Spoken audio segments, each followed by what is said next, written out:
There it is. We are duly recording. Okay, take it away, Tyler. Sarah's lifetime, the span of Sarah's life came to 127 years. Sarah died in Kiriath Arba, now Hebron, in the land of Canaan. And Abraham proceeded to mourn for Sarah and to bewail her. Then Abraham rose from beside his bed and spoke to the Hittites, saying, I am a resident alien among you. Show me a burial site among you, that I may remove my dead for burial. Okay, let's give that a pause right there. 127 years. Not bad. So not 800, 900 years, but 127. 127 is a special number of years, deep cut for Jewish trivia. According to tradition, Esther ruled over 127 kingdoms, one for every year of provinces, I should say, one for every year of Sarah's life, 127. Probably just a coincidence, but still cool. Anyway, died in Kiriath Arba, now Hebron. So if you want to go into the territories, try to find Sarah's grave, you can, be careful, because, not the friendliest neighborhood anymore. We have the first experience of mourning. We don't really get that in other spots of the Torah just yet, but here we have Abraham sort of crying and mourning and sort of demonstrating sort of grief for us for the first time in the Torah. We don't have this beforehand. Abraham, after this period of mourning, comes and speaks to the Hittites, who are sort of running the show in that area. And he wants to buy a burial plot. You don't have David Gross, you don't have cemeteries, you have to go to who's around. So we have the Hittites that are around, and he wants to buy a site. So that's what we have now. Natalia, you want to give me one more? And the Sure. Hittites? And the Hittites replied to Abraham, saying to him, Hear us, my Lord, you are the elect of God amongst us. Bury your dead in the choicest of our burial places. None of us will withhold his burial place from you for burying your dead. Thereupon Abraham bowed low to the people of the land, the Hittites, and he said to them, If it is your wish that I remove my dead for burial, you must agree to intercede for me with Ephron, son of Zohar. Let him sell the cave of Machpelah that he owns, which is at the edge of the land. Let him sell it to me at the full price for a burial site in your midst. Indeed. Okay, and so Abraham wants to buy a plot. The Hittites, good people, you're a nice dude. God seems to be favoring you. Just take a spot wherever you want. Bury Sarah, it's fine. Wherever you want to put her, put her. There's lots of caves, lots of ground to do this. And Abraham says no. And you can look at Abraham's body language, the text. Abraham bows, right? He's very respectful. By the way, this goes against that whole Jews don't bow thing. But Abraham is bowing low here to the Hittites. Again, it's a bow of respect, not of worship. It's cultural. So that he's going to bow and says, "Hey, appreciate it. If you want me to bury Sarah for me, let me talk to Ephron here. Ephron, again, good people. He has lots of land here. I want him to sell me the cave of Machpelah. I want to have this as our plot, our family burial site in Machpelah, which is sort of the border, the edge of his land. Let him sell to me at full price, no less." I don't know how many times that's happened in our history where we wanted to pay full price. That's okay. We have the full price here. Let's get the burial site, maybe for half price. No, he wants to pay the full price. That's fine. No Black Friday, Cyber Monday deals for Abraham. He wants to pay full freight on this plot. Okay, Melissa, you want to keep going there? Ephron was present among the Hittites. So Ephron the Hittite answered Abraham in the hearing of the Hittites, all who entered the gate of his town, saying, No, my Lord, hear me. I give you the field, and I give you the cave that is in it. I give it to you in the presence of my people. Bury your dead. Then Abraham bowed low before the people of the land and spoke to Ephron in the hearing of the people of the land, saying, if only you would hear me out, let me pay the price of the land. Accept it from me, that I may bury my dead there. And Ephron replied to Abraham, saying to him, my lord, do you hear me? A piece of land worth 400 shekels of silver. What is that between you and me? Go and bury your dead. Okay, and so they have a little bargain, a little deal. You folks that are on Zoom have seen my wonderful the perils of the autocorrect when I took out all the lords and made them eternals. And so here it's lowercase lord is what it's supposed to be instead of the uppercase eternals. So a deal is being struck. They're going back and forth a little bit, lots of bowing, lots of negotiation here. And Ephron says, fine, you want to pay me the 400 shekels of silver? I'll take it. What's a little money between friends? I'll take the check, I'll take the, whatever it is. And it's fine. I don't know how much 400 shekels of silver is. It's not a little bit of money, right? One can make a presumption. It's not a little bit of money. There is an actual cost here, but Abraham's got some coin, as we know. Abraham's got some cash, and he sold his wife at least once, so I mean, you can get a good price. And so he's got some money. God has blessed him very richly, etc., etc. So 400 shekels again. Maybe he throws in a Vitamix blender, toaster as well. Exactly. So they got there. A deal is made. Mazel tov all around. Rick, gonna pick up there. Yep. So Ephron's land in Machpelah near Mamre. The field with its cave and all the trees anywhere within the confines of that field passed to Abraham as his possession in the presence of the Hittites, all of who entered the gate of his town. And then Abraham buried his wife Sarah in the cave of the field of Machpelah, facing Mamre, now Hebron, in the land of Canaan. Thus the field with its cave passed from the Hittites to Abraham as a burial site. Okay, so here's the question. Why is it such a big deal for honest Abe here to own the land? Like why does it matter for him? He's getting this as a gift, right? And polite society, when someone offers you a gift, it's nice to take it, right? You don't make a whole thing. No, but so he's being gifted this land, but he rejects it and he wants to pay for it. He wants to buy it. So what's the deal here? Why does he want to buy it? So he doesn't want to hear later, I gave you that land. That's right. So it doesn't want to hear later, I gave you the land for free. Man, where's your contract? Now I want it back. I just leased it to you. Oh, I forgot. Always have your agreements in writing. Very important. Proof of purchase. You have, the docket, it's fine. That way, Sarah doesn't get evicted, 50 years later and gets, thrown somewhere else. Remember, there are no burials, so to speak. Burial is not really the right word, but it's what we have here because it is above ground. They aren't digging. You're just basically, into a cave. They just sort of put you there. That's why if you go to Israel, go to Jerusalem and right outside the old city, you can, there's a valley, there, and the valley has cuts, into the wall, so to speak, of the valley, where they used to bury people, like in the walls. And that place is the Valley of Death. Yea, though I walk through the valley of the shadow of death. That's the actual place. You can just sort of go to the valley of the shadow of death and walk through it. Because it was a literal place at that time, that's sort of where it was. And so it's above ground burial. Later on, we started digging people, digging the earth and putting people in. But now it's just more heave ho, into the wall. It's the side of the cave. Okay. Okay. Ancient burial practice. Move to 24.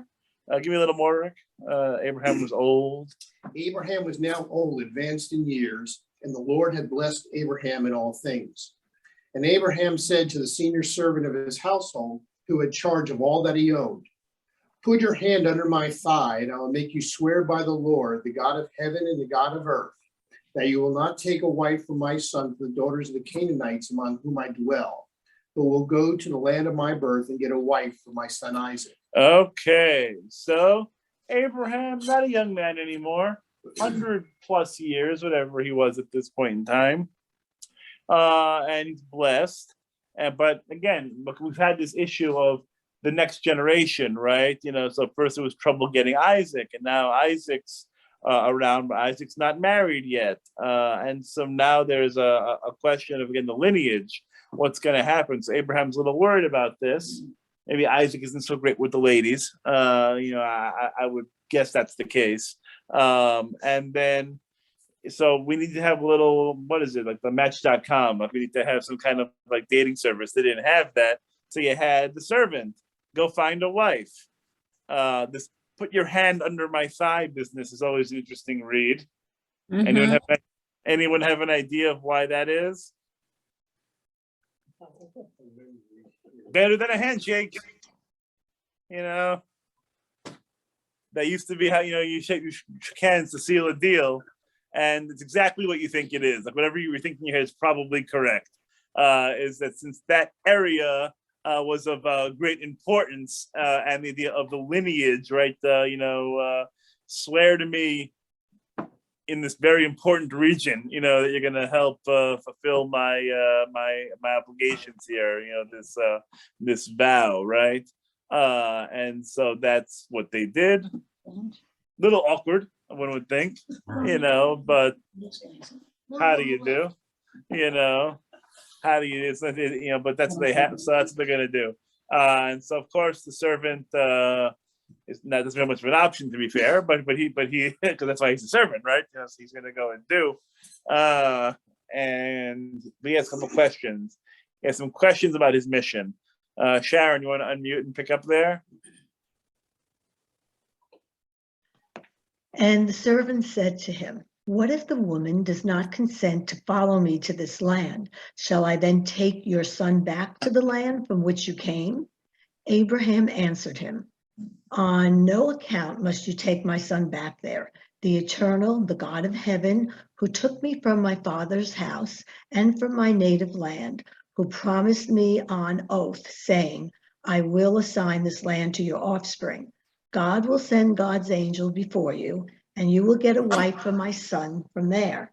And if the woman does not consent to follow you, you shall then be clear of this oath to me, but do not take my son back there." So the servant put his hand under the thigh of his master, Abraham, and swore to him as bidden.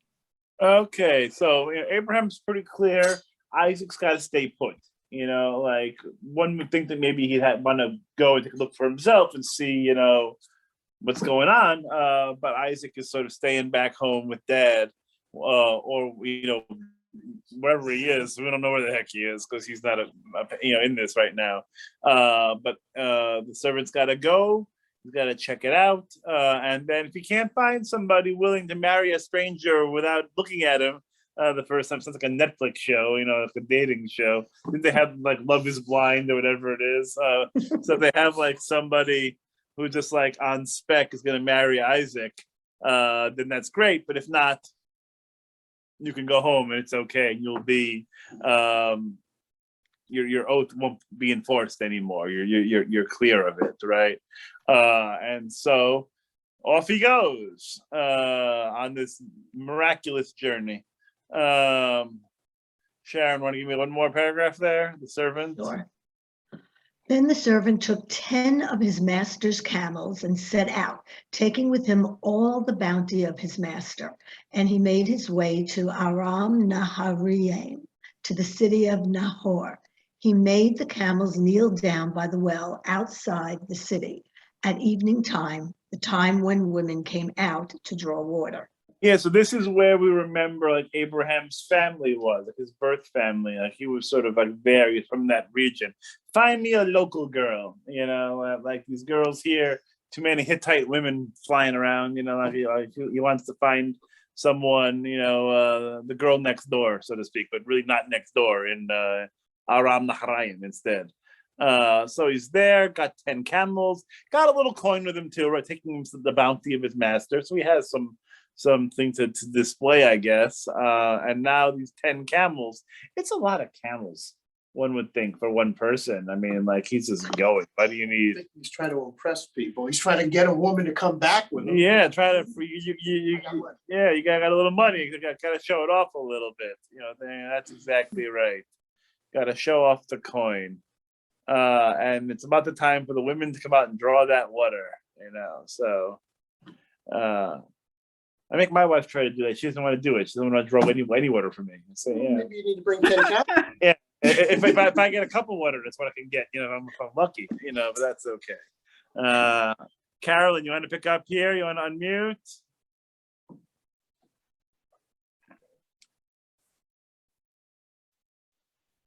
There you go. And he said, "O eternal God of my master Abraham, grant me good fortune this day and deal graciously with my master Abraham. Here I stand by the spring as the daughters of the townsmen come out to draw water. Let the maiden to whom I say, 'Please lower your jar that I may drink,' and who replies, 'Drink, and I will also water your camels,' let her be the one whom you have decreed for your servant Isaac. Therefore, thereby shall I know that you have dealt graciously with my master." So a little prayer, a little test, a little something. Give me a sign, give me something so I know it's the right person. Okay, that works. The one who'll say, here, you don't not only give you a little drink, but I'll also water the camels as well. Hard worker. That's what we're looking for. A kind person and a hard worker. Be fair. Okay, give me one more, Carolyn. He had scarcely finished speaking when Rebekah, who was born to Bethuel, the son of Milcah, the wife of Abraham's brother Nahor, came out with her jar on her shoulder. The maiden was very beautiful, a virgin whom no man had known. She went down to the spring, filled up her jar, and came up. The servant ran toward her and said, "Please let me sip a little water from your jar." Okay, so we have this moment. So as soon as he almost utters the prayer, hey, life is great. Doesn't have to wait too long. We have someone come. Maybe she overheard him. But she comes right along out of the blue, and it's literally all in the family once again. It's a relation. Bethuel, son of Milcah, the wife of Abraham's brother Nahor, your father's sister's cousin's roommate, whatever it is, it gets there, it's fine, and of course she's lovely, etc. And so he runs up and says, "Can I have a little water? I'm a little thirsty. Can I have a little nourishment here?" Linda White, you want to pick up there? "Drink, my lord," she said, and she quickly lowered her jar upon her hand and let him drink. When she had let him drink his fill, she said, "I will also draw for your camels," until they finished drinking. Quickly emptying her jar into the trough, she ran back to the well to draw, and she drew for all his camels. The man, meanwhile, stood gazing at her, silently wondering whether the Eternal has made his errand successful or not. So there's a great midrash here. Is anybody familiar with the camel, with the sort of the physiology of a camel? Supposedly when they drink, it takes a little while, because they're big beasts, they're big creatures, and they drink a lot at one time. That way they store up, and then that way when they wander through the wilderness, they don't have to drink again, which is why they're good desert animals, because you have to sort of water them once, so to speak. But according to at least the midrash, it takes a while to water one camel. And so you almost have to picture Rebecca trying to water 10 camels. So the idea is that she was running back and forth from that well like all day long. It's like a day's task for her to water all these camels. And so it's a pretty impressive feat. And then of course the servant's staring at her going, "This seems about right. Let's learn a little bit more, though. He's not sold yet. He has to read her entire Tinder profile right? He has to get a sense of really what's going on here. But it's positive. It's a good start, right? It has to be encouraging. Linda, give us a little more. When the camels had finished drinking, the man took a gold nose ring weighing a half shekel and 2 gold bands for her arms, 10 shekels in weight. Pray tell me, he said, whose daughter are you? Is there room in your father's house for us to spend the night? She replied, I am the daughter of Bethuel, the son of Milcah, with whom Sorry, there we go. with whom she bore to Nahor. Yep. Okay. So a little coin, right? Again, can't hurt. The nose ring, some gold bands, some gold finery. Who doesn't like a little jewelry? Nose ring might not be my first thing to pull out in terms of jewelry, but that's a different kind of person. But fine, to each their own. And so you get some information, get a sense of who this is. Makes sense. It's they're gonna have a conversation. Sandy, you want to pick up there? Sure. And she went on, there is plenty of straw and feed at home, and also room to spend the night. The man bowed low in homage to the Eternal and said, Blessed be the Eternal, the God of my master Abraham, who has not withheld God's steadfast faithfulness from my master. For I have been guided on my errand by the Eternal to the house of my master's kinsman. The maiden ran and told all this to her mother's household. Okay, so yeah, he's pretty excited. It sounds good. It sounds like we have at least a match, or at least the beginning of a conversation. Let's keep going, Sandy. Now Rebekah had a brother whose name was Laban. Laban ran out to the man at the spring when he saw the nose ring and the bands on his sister's arms. And when he heard his sister Rebekah say, Thus the man spoke to me, he went up to the man who was still standing beside the camels at the spring. I was picturing one of those moments like, who gave you all that gold stuff? What's going on here? Who's giving you all these gifts? Maybe a little protective as a brother, but he's out there. And let's find out what's going on. I think he's probably saying to himself, this is an interesting, Tuesday. It's like things are, like things are moving fast. What's going on today? And now we have to get now he has to tell them the whole story. So this is sort of the narrative flow, a little repetitive, but now he has to tell Laban the whole story. Sandy, give me one more. Sure. Come in, O blessed of the Eternal, he said. Why do you remain outside when I have made ready the house and a place for the camels? So the man entered the house, and the camels were unloaded. The camels were given straw and feed, and water was brought to bathe his feet and the feet of the men with him. But when food was set before him, he said, I will not eat until I have told my tale, he said. He said, speak then. Okay, and so we're coming. Why are you outside? Come on, it's got a nice place for you to sit. It's comfortable. You're standing out in the hallway. Come on into the house. Let's have the camels chill out as well. The camels get the food. He gets his feet bathed. Always nice to have a little foot, bathing. I guess it's fine. And then the food, give him a little bit of a nosh. And he says, I will not eat until I have told my tale. It's never been my problem. I feel like I'm good with, eating the food and then telling my tale. I'm hungry. It's like the falafel's getting cold. Nothing worse than cold falafel. It's just not what you want. It's all rubbery. And so now we're going to get the tale. Leah, you want to tell us the tale? Sure. Thank you. I am Abraham's servant, he began. The Eternal has greatly blessed my master, and he has become rich. God has given him sheep and cattle, silver and gold, male and female slaves. Oh, yay. Camels and asses. And Sarah, my master's wife, bore my master a son in her old age, and he has assigned to him everything he owns. Now my master made me swear, saying, You shall not get a wife for my son. You shall not get a wife for my son from the daughters of the Canaanites in whose land I dwell, but you shall go to my father's house, to my kindred, and get a wife for my son. It's just interesting because every time like I read these stories, something else sort of strikes me. And I think Rick, I think this is actually your fault. But like I'm reading this and just really noticing how he's leading with money. Like everything is sort of led with cash. Gives her the bracelets and the nose ring to sort of start it off.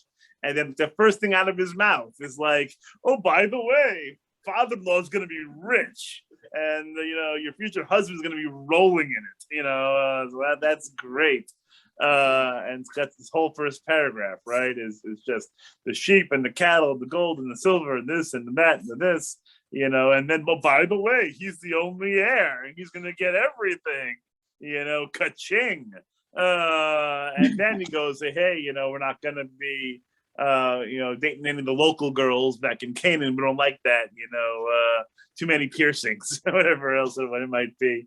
And we don't like that. We got to go get someone, the girl next door from the old homestead. Okay, so Leah, give me a little more. I said to my master. And I said to my master, what if the woman does not follow me? He replied to me, the Eternal, whose ways I have followed, will send God's angel with you and make your errand successful. And you will get a wife for my son from my kindred, from my father's house. Thus only shall you be freed from my adjuration. If, when you come to my kindred, they refuse you, only then shall you be freed from my adjuration. I came today to the spring, and I said, O Eternal God of my master Abraham, if you would indeed grant success to the errand on which I am engaged. Okay. Indeed. So again, just giving him the recap, here, giving him the story. You have to figure like Laban's rapt attention. He's hanging on every word to sort of know why this strange guy with the money and the camels is coming into his tent. Tyler, you want to pick up there? Sure. As I stand, or as I stood. As I stand by the spring of water, let the young woman who comes out to draw, and to whom I say, please let me drink a little water from your jar, and who answers, you may drink, and I will also draw for your camels. Let her be the wife from the Lord has decreed for my master's son. I had scarcely finished praying in my heart when Rebekah came out with her jar on her shoulder and went down to the spring and drew. And I said to her, please give me a drink. She quickly lowered her jar and said, drink, and I will also water your camels. So I drank, and she also watered the camels. I inquired of her, whose daughter are you?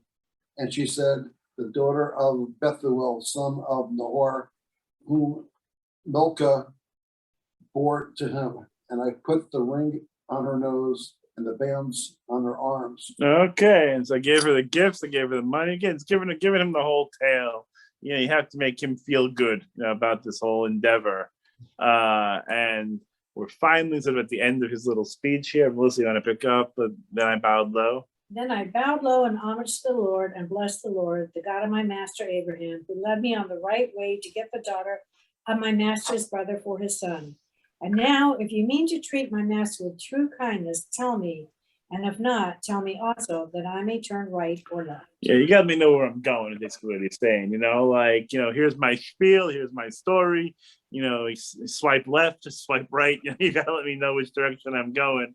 If this is not a match made in heaven, I'll hit the bricks. I'll go try to find somebody else.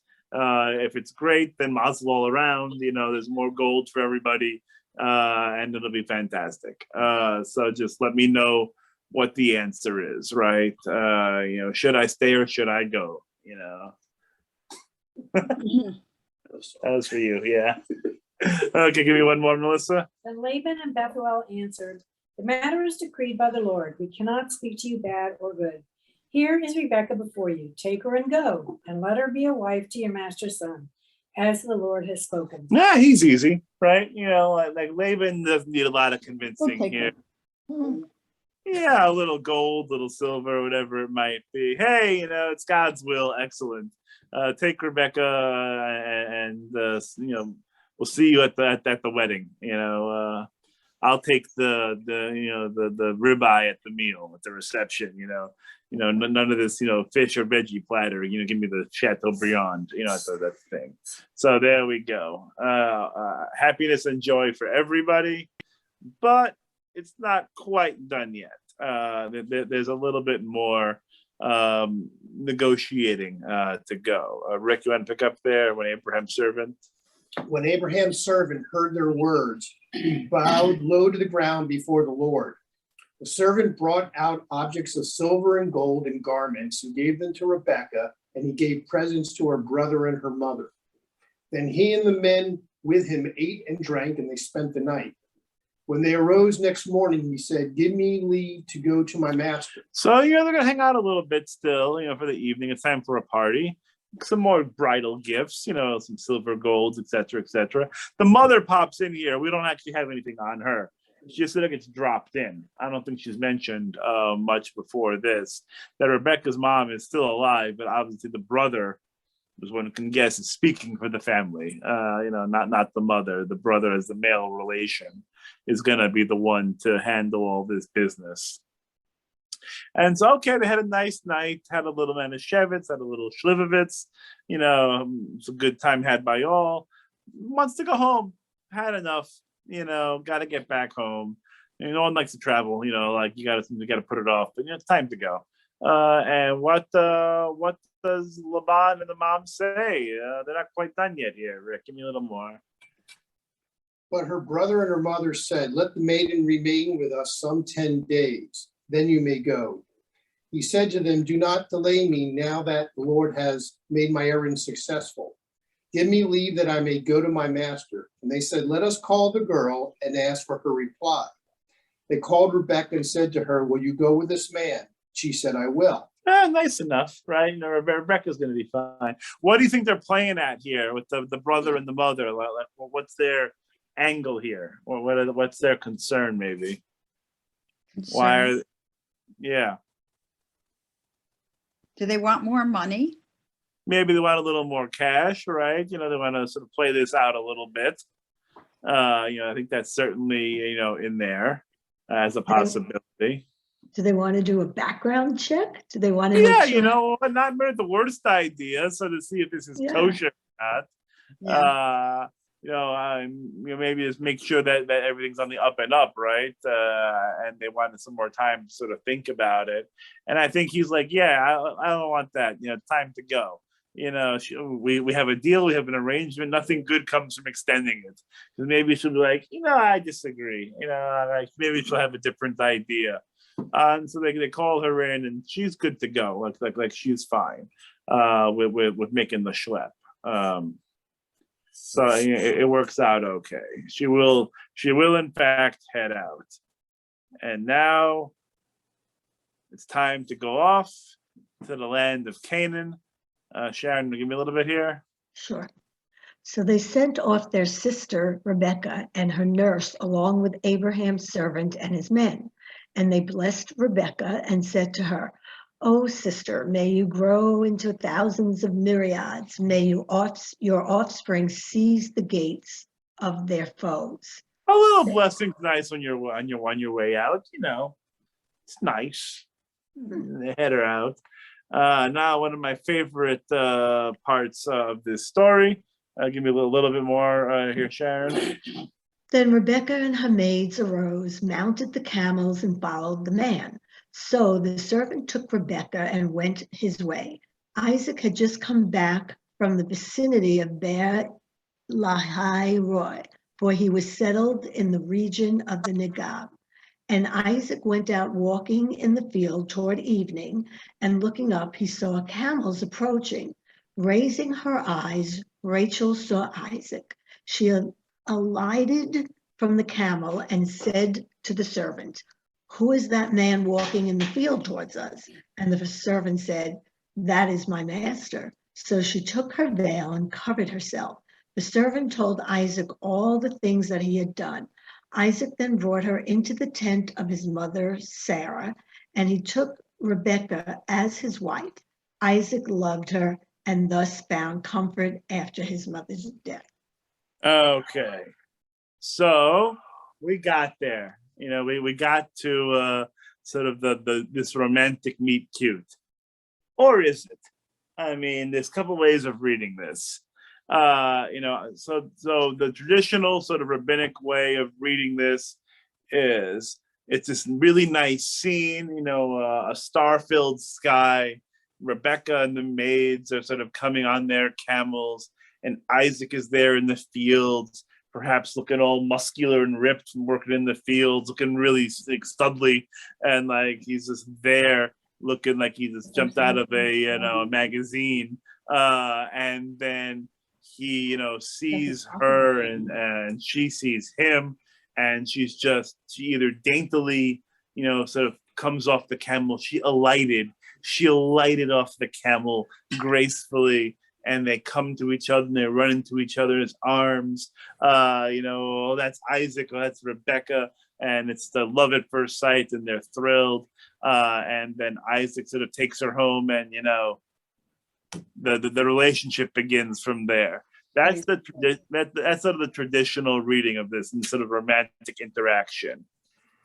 I've always read it a bit differently, and I don't say this for shock value. I say this as a working theory. I've always read Isaac as developmentally disabled. I have always read him as sort of someone who is, either sort of low functioning sort of spectrum or having some other sort of issues, because that explains a lot of his narrative to me. That we talked about the Akedah last week, and what if he was like an older person? What if he had a lot of troubles, and he couldn't really, he didn't know what he was doing. He might be 30 with a mind of a 5-year-old, for all we know. He might have some sort of different issues. So I've always read him as sort of off. And so in this moment, Rebecca, when she sees him, she falls off the camel. She sees this guy that's wandering in the wheat fields, looking completely out of it and whatever. She says, "That's my husband." She falls down out of surprise. And then he takes her into his mother's bed, basically, as a comforter, as a support, almost as a maternal, presence. So that's why it's like replacing his mother, as well. Not to get too Freudian on this, it's like replacing his mother as the nurturer, caregiver, right? Then you think about Isaac's rest of his narrative. What does it look like? It's the same. He does the exact same things as his father does, as we're going to read as we sort of go through. And then what happens at the end of his life? He becomes completely enfeebled, and he's like, doesn't understand much. He can't tell the difference between his kids. Isaac want meat now, is like sort of like what we get from him towards the end. I've always sort of like seen him as somebody who had like physical and or mental handicap, had these different issues, and which is why he's acted upon as more the actor. He doesn't control his own story. Everyone acts upon him. It's why he can't find a wife by himself. They need the servant to go do this because he's not capable of forming relationship in that way. They have to do it for him.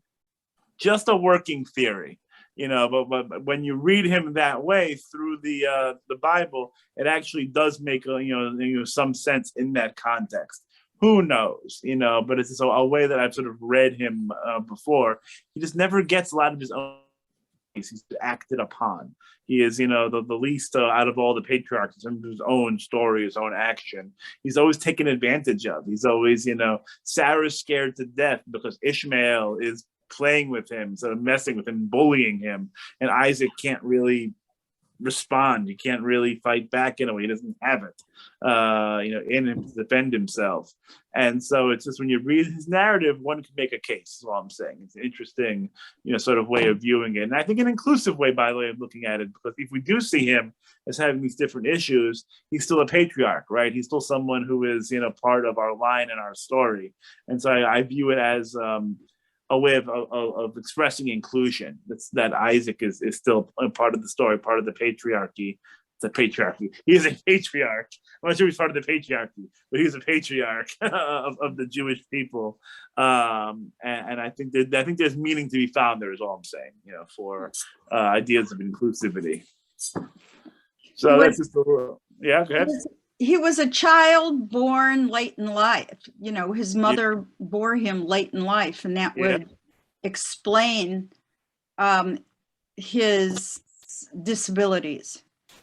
And not to mention they're all related to each other anyway. That probably didn't help. There's a lot of intermarriage. A lot of interfamilial loving in Genesis. So that also could be part of it too. He was a lot older than her too. Right? Yeah. Well, according to tradition, like he's like 5. Maybe not literally 5, but she's young. She's like a child bride in some of these interpretations. I wouldn't do the math too hard on that. I wouldn't. Order for a child. Yeah, it's a lot of work, but that's why she has her nurse with her, right? Like she has and her nanny, sort of comes with her. But again, I wouldn't read too much into that, because that just gets even creepier. And we have enough of that in Genesis without having to add more to it. So there is no ceremony. No, there's no ceremony. There's a bed. There's a bed, and that's all. Yeah, there's a bed. Yeah. That's why in biblical tradition, and frankly in Jewish tradition, obviously until Middle Ages and a little bit more, but cohabitation, so to speak, like that was the way you got married. That was sort of it. That was the ceremony, so to speak. Was when you're sleeping together, basically. That was the marriage. And then later on, we had ketubah. We had written documents. A marriage contract and financial purchase. Like there's money. There's always a money exchange involved, and that is symbolized now by the exchanging of rings. That's it's a financial transaction. That's why in an Orthodox wedding, only the bride receives a ring during the ceremony, because the groom is acquiring the bride. But in modern weddings, and like the Orthodox groom, like he gets the ring after the ceremony, like he sort of gets it. But for the symbolism, he's acquiring the bride for the gold price, so to speak. And that's in the ketubah sort of as well. So it's more about acquisition. It's kinyan, as we say, and that's one of the ways of getting married. It's through acquisition, and so it's sex, it's written document, and it's purchase. Those are the big 3, and we each have elements of those. Because even now, like in the 21st century, if you can't consummate the marriage, it's grounds for annulment. Because that's seen as part of the wedding. So. Is that still true, Rick, or just make that up? I don't know if legally it's true, but yeah. I think no marriage probably works without consummating it. Fair enough. So I got some kind of answer there. Yeah, I was going to check my legal sources on this issue. The church will go ahead and annul it. Right? The church can annul it, is what we're hearing. So yes. So definitely, yes, like that's the ceremony, which is why, by the way, when you hear 21st century politicians wax poetic on biblical ideas of marriage, I question whether they've read the Bible. Just because a lot of this stuff ain't there yet. This happens during later times of the Bible. There was no we have to find the reverend to perform the ceremony, There's a lot of multiple wives too. Yeah, there's a little bit of multiple wives, and a lot of good stuff going on. It's not exactly in tune with cultural mores right now. Okay, so any questions about Isaac and Rebecca and the courtship, and now they're married? Mazel tov all around. We have a little break, but not a big break. We got a little break. We have to tie up Abraham here. We got to get to the next generation. Sarah's gone. Again, that's the whole point of this Torah portion, right? Is the generations. Sarah has passed on. Abraham's getting old and worried about his legacy, right? And so Isaac has to get married, mission accomplished at the end of 24, and now 25, comes in to against to finish Abraham's narrative, so we can move on to the next thing. Carolyn, you want to pick up here and finish off Honest Abe? Abraham took another wife whose name was Keturah. She bore him Zimran, Jokshan, Medan, Midian, Ishbak, and Shua. Jokshan begot Sheba and Dedan. The descendants of Dedan were Ashurim, the Letushim, and the Lemumim. The descendants of Midian were Ephah, Epher, Enoch, Abidah, and Eldaah. All these were descendants of Keturah.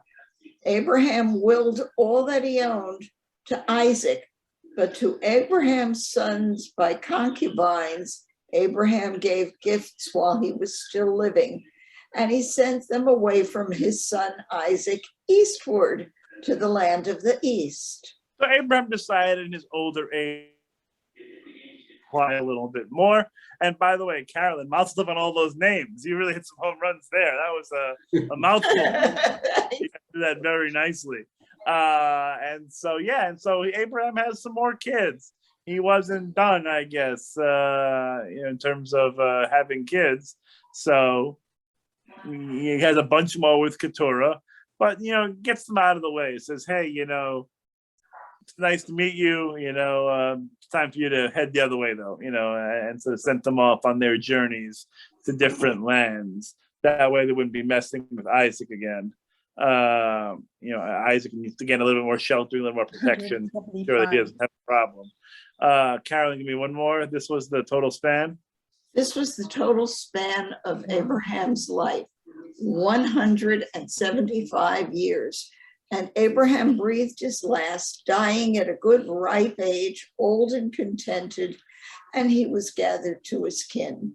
His sons, Isaac and Ishmael, buried him in the cave of Machpelah in the field of Ephraim, son of Zohar, the Hittite, facing Mamre, the field that Abraham had bought from the Hittites. There, Abraham was buried, and Sarah, his wife.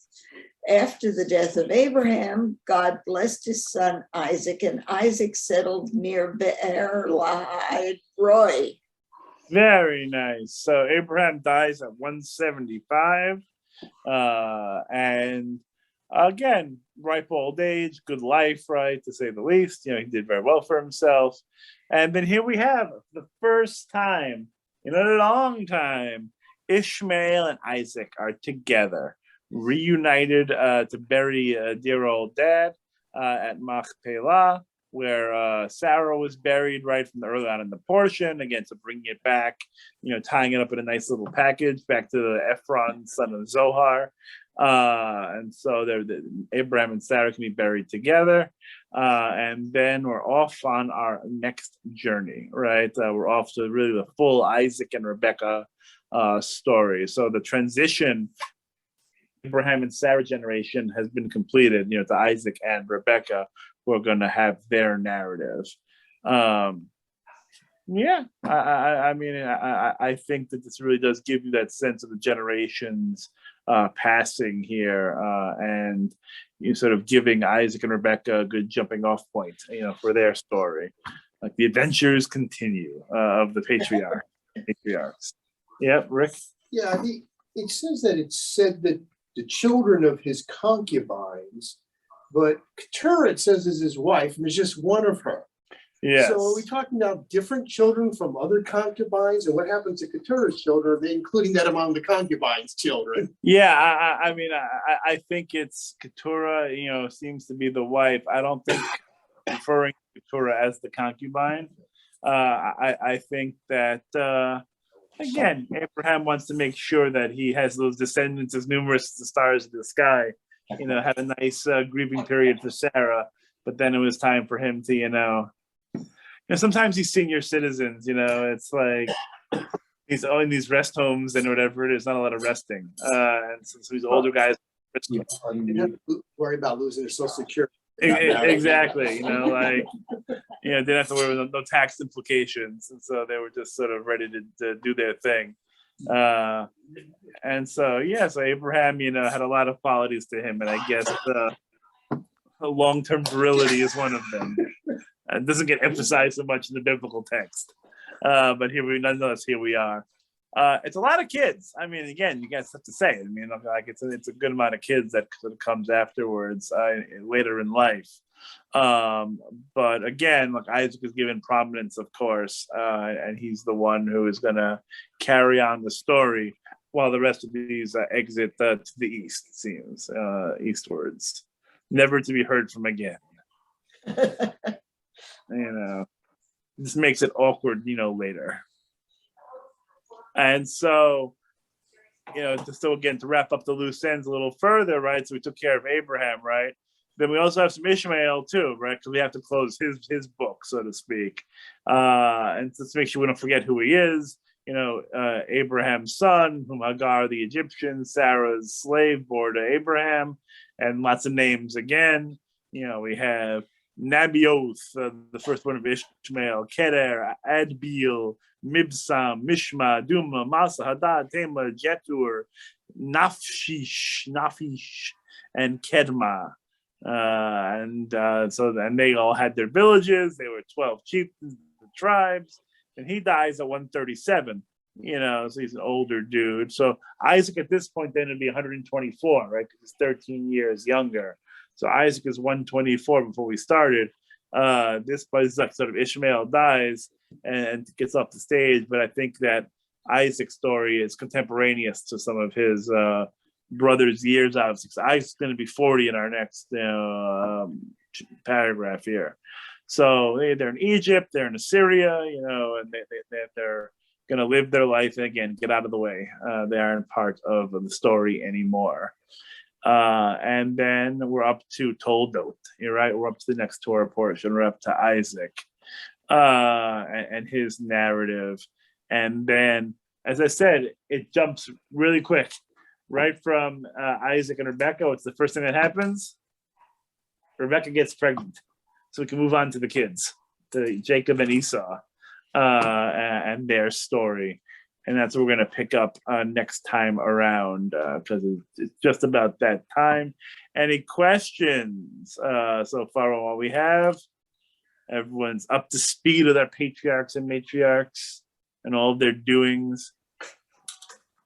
Keep up with all their doings. And all their doings, Yes, lots of things going on. No simple names either. It makes it harder. I don't know. I don't have a latke, No latkes hanging around at home. Yeah, I gotta make latke at some point. I had a jelly donut. That was a good start. I was at St. Paul's on Monday, yesterday at 8 a.m. to teach all their kids about Hanukkah, and so that was fun. I did 3 different spins of the dreidel, one for each class. Shin each time. I gotta tell you, it's no luck. Just not made for church. Just not made for it. That didn't work out. Yeah, if it was fixed, the kids were very excited about the potato. Yeah, weighted dreidel. Come on, kids, put your money out. Oh my God, that was a scam. Rabbi's got the weighted dreidel. Always lands on Gimel.